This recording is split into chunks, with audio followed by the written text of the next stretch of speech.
I can't describe my garden in one word. How about two? Jam-packed. It is.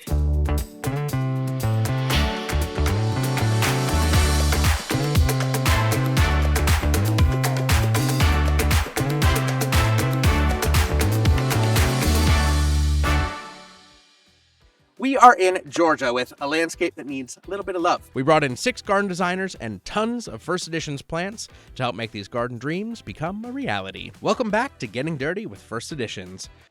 For her section of this landscape, Chia-Ming is taking on the southeastern side of the cabin. With more than 6 hours of direct sun exposure, the area gets very little relief from the surrounding trees.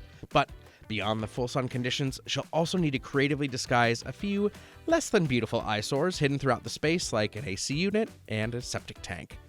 Let's go talk to Chia-Ming. Hi, I'm Chia-Ming, a garden designer and educator based in Los Angeles, California. I started gardening with my mom as a child, so I am a lifelong gardener. So when I first heard about the project, I did see an AC unit, so I named it Allie to keep things simple. And then when I got here today, well, now there's Sally, the septic tank.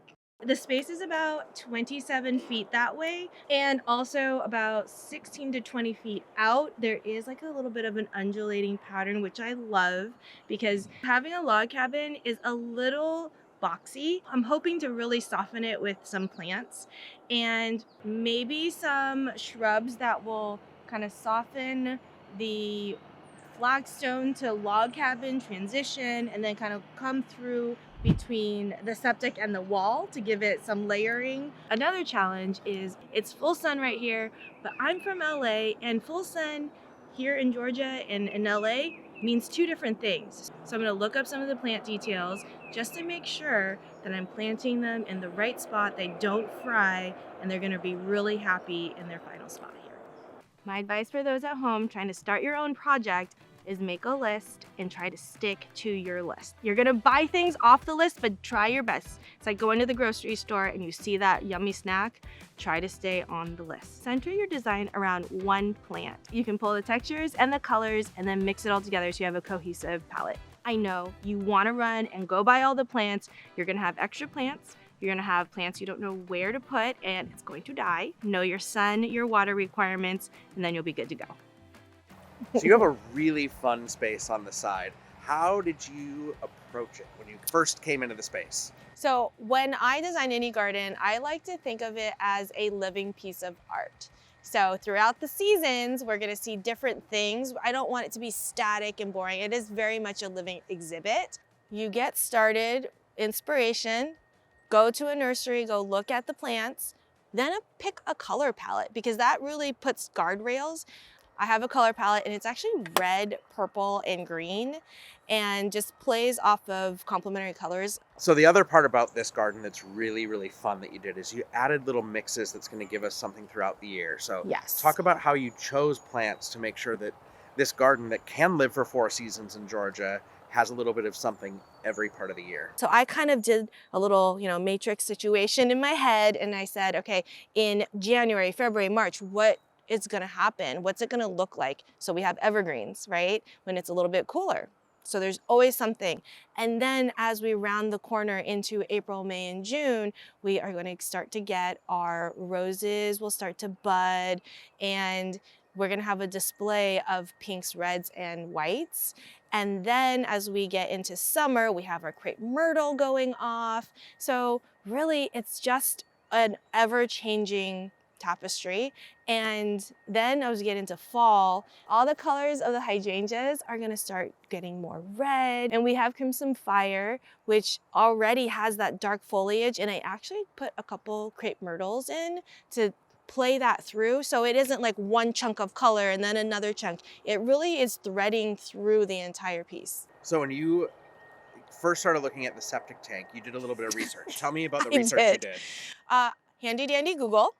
I looked it up and it said it needed a certain amount of clearance and no shrubs with deep roots. And for this project, I said, you know what, let's not even plant on top. There's a ring of spring sizzle around it.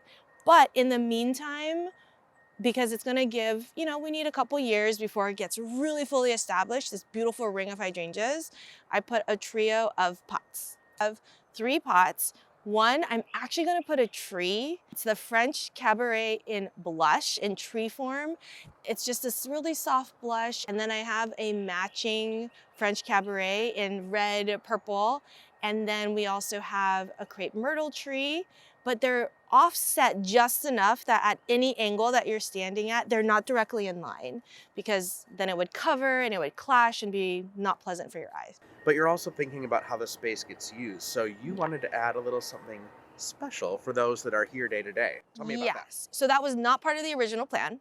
It was only supposed to be plants and fixing these issues and these challenges.